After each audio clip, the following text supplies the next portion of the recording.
glad to have you join us on Africa News 24 TV for news and updates of events happening around you. I am Lydia Ajayi.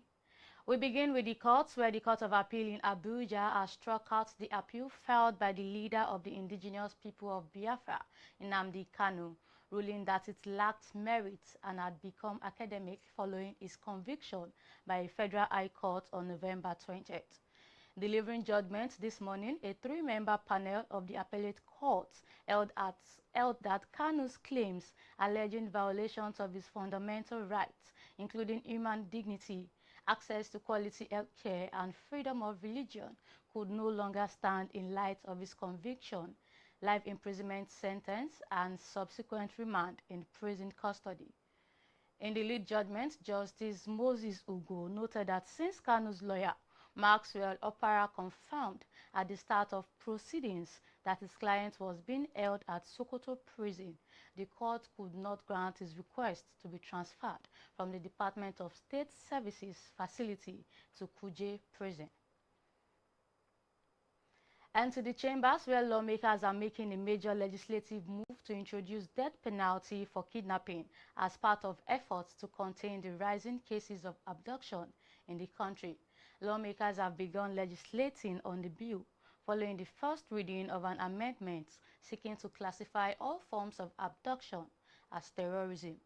The proposal, sponsored by Senate leader Opeyemi Bamidele, comes at a time when kidnappings have escalated across the country, with several recent cases ending in ransom payments and little progress in tracking or prosecuting perpetrators. Lawmakers says the current penalties, including life imprisonment, have done little to deter criminal networks that now operate with alarming confidence, targeting schools, highways, farmlands, and residential communities with increasing frequency.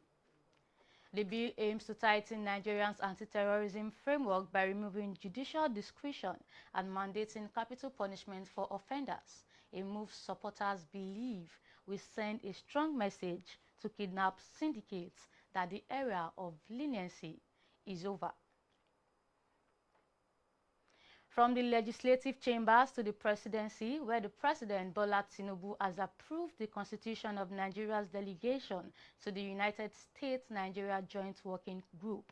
This is part of the strategies to strengthen bilateral cooperation in addressing the country's security challenges. The delegation will be led by the National Security Advisor, Nuhu Ribadu, whose recent high-level engagement in Washington, D.C. helped shape the renewed partnership framework. According to a statement issued by presidential spokesperson Bayo Ononuga, the team comprises of individuals from Nigeria's security and policy sectors. They include the Minister of Foreign Affairs, Ambassador Yusuf Tuga, Minister of Defense, Abubakar Badaru, Minister of Interior, Olubumi Tunji Ojo, and the Minister of Humanitarian Affairs, Bernard Doro. Others are the Chief of Defense Staff, General Olufemi Oluyede, Director General of the National Intelligence Agency, Ambassador Mohammed Mohammed, and the Inspector General of Police, Kayode Egbetokun. Idayat Azan of the Office of the National Security Advisor, and Paul Alabi of the Nigerian Embassy in the United States will serve at the Secretariat. And to politics, former governor of Jigawa State, Sule Lamido, has given the national leadership of the People's Democratic Party a 10-day deadline to resolve the growing crisis in the party. Lamido was speaking to supporters who asked for the recent Ibadan convention to be cancelled and for a national caretaker committee to be set up.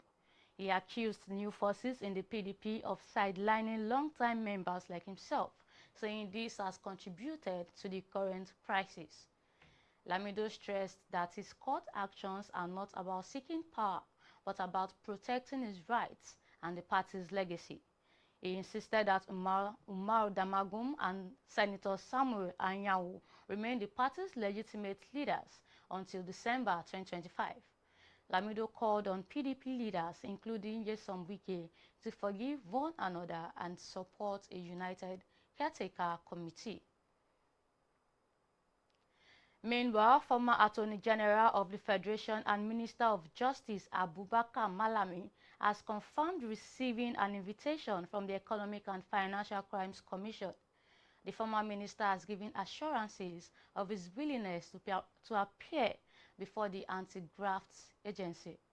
Malami, in a post on his personal Facebook page, describes himself as a law-abiding citizen who is committed to accountability and transparency. He added that his decision to publicly announce the development was consistent with his long-standing advocacy for openness and responsible governance. Some residents of OWORONSHOKI area of Lagos State have been asking for help with accommodation while their houses are being demolished. The residents who lamented the situation alleged that the demolition came without forewarning. African News 24 TV correspondent Praise Adeleke visited the demolition site and reports.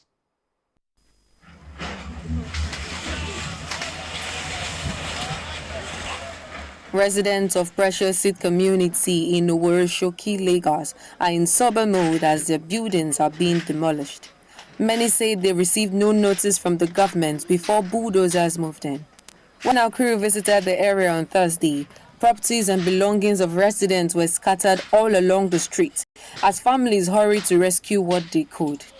Residents watched helplessly as their homes came down, saying they are now unsure of their next steps. One resident told our reporter, "There was no notice. They did not give us any letter. We just woke up and saw the caterpillar coming to demolish the house." I lost my husband this July 26. I'm still mourning my husband. I'm losing my house. All my notes are inside. There is no notice. They did not give me any letter. They did not tell me anything. I just see caterpillar. I want Nigerians to help me. I don't know where to start. I'm in pains now. I don't know if I will cry. It's too much for me. Another resident who identified himself as the landlord of Precious Seed said 2 of his properties were destroyed during the exercise. They demolished my 2 houses on nothing. It's not good. 3-bedroom flat and 2 Mapalo self-contained. I'm a young guy. Where am I going to start? I don't know. Where am I going to start? I beg Nigerians to please help me with 5 kids. Are we safe in this country anymore? They did not mark here. They didn't mark here. So we are not aware. Many families say they do not know where they will sleep tonight as they claim officials gave no explanations after beginning the demolition. Let's head over to business. Nigeria's economy maintained its upward trajectory in November 2025, expanding for the 12th straight month. We are currently experiencing a glitch in technical. Please stay tuned. We'll be right back.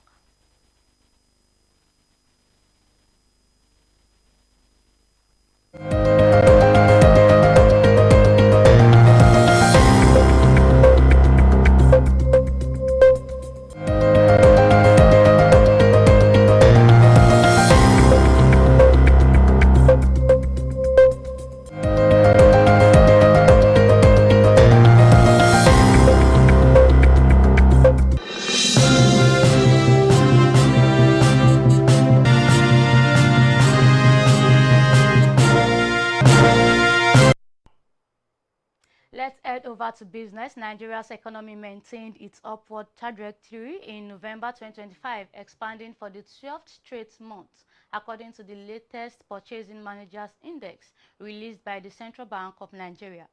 The headline PMI rose to 56.4 points from 54.4 in October, signaling stronger growth momentum.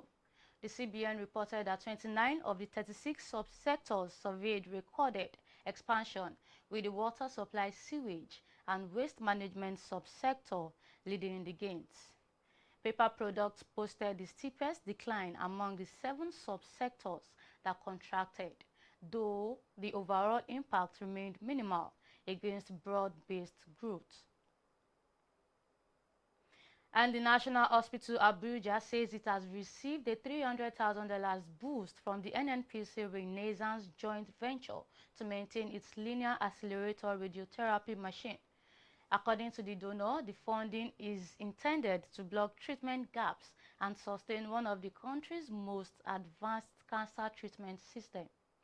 NNPC officials says the machine has treated over 2,000 patients, reduced therapy time from 12 minutes to 2, cut treatment costs by 80%, and provided subsidized care to 712 indigent patients.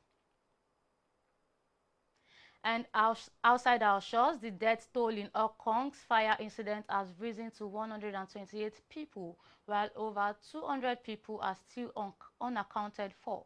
Families of the score still missing after the worst blaze in decades scored hospitals this morning as firefighting operations ended. Secretary for Security Chris Tang told reporters that hundreds are still missing, sending his condolences to those affected. Flames had moved quickly through the Wangfu Court housing estate in Taipo district on Wednesday afternoon, spreading through the 8 high-rises and transforming the densely packed complex into an inferno. Around 200 people were still missing and 79 people were injured, including 12 firefighters, city authorities reveal. And in West Africa, leaders have suspended Guinea-Bissau from all ECOWAS decision-making bodies after the military coup of November 26. ECOWAS has also called for the immediate return of constitutional rule, saying the coup threatens the country's fragile democracy. ECOWAS, after an extraordinary session of ECOWAS Mediation and Security Council, said it has reviewed a report from ECOWAS Commission President Umar Toure about the crisis.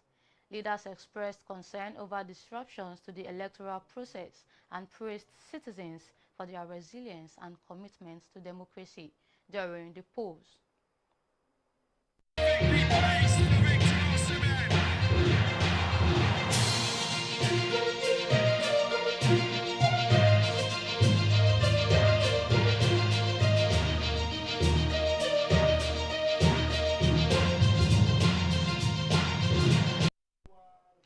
And to sports, the Confederation of African Football has announced the list of match officials set to officiate the Total Energies CAF African Cup of Nations, Morocco 2025, that will take place from December 21st, 2025 to January 18, 2026. A total of 73 highly experienced officials comprising 28 referees, 31 assistant referees and 14 VAR officials have been appointed for this edition of Africa's biggest football competition. No Nigerian referee made the list. The carefully selected officials represent all regions of the continent and include some of Africa's most experienced referees who have officiated across a number of major CAF competitions in recent years. All appointed match officials are expected to arrive in Morocco on December 15, 2025 for an intensive preparatory course ahead of the competition.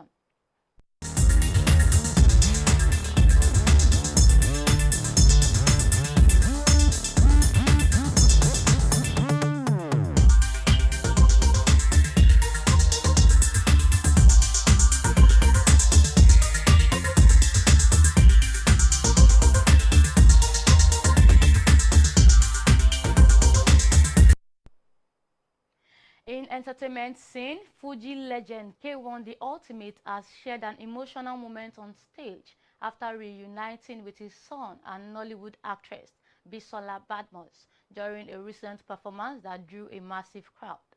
The touching reunion comes months after the actress publicly spoke about her health challenges and the unwavering support she received from the musician, a gesture that strengthened public attention on their long-standing bond. Witnesses at the event said the crowd erupted in applause as K1 embraced both his son and BISOLA BADMUS, with many describing the moment as warm, unifying, and symbolic of renewed family ties around the celebrated artist. Fans and industry insiders have since praised the reunion, noting that it highlights K1's commitment to family despite his demanding schedule, while also offering emotional support to BISOLA BADMUS after she continues her recovery journey. Moving on, popular Nigerian singer Damini Ogulu, popularly known as Burna Boy, has cancelled 2 stops on his No Sign of Weakness tour in the United States, sparking concern and speculation among fans. The first affected show was scheduled for Friday, November 28, 2025 at the Armory in Minneapolis, while the second set for December 1st, 2025 in Chicago was also called off. Ticketmaster confirmed the last-minute cancellation on Thursday, a day before the Minneapolis show, and Burna Boy himself shared the news via an Instagram story, providing a link showing both dates as cancelled, while assuring fans that all other tour stops remain unaffected. Although no official reason has been given for the cancellations, the move follows growing public criticism over a viral incident in Colorado where the Grammy-winning artist reportedly asked a couple to leave his concert after noticing them sleeping during his performance. The incident sparked online debates, which intensified after Burna Boy said during an Instagram live session that he only wants true supporters at his shows. At this hour, follow us on all our social media platforms, and please check our website at africanews24.ng to stay informed and ahead. We'll catch you on the next broadcast. Bye for now.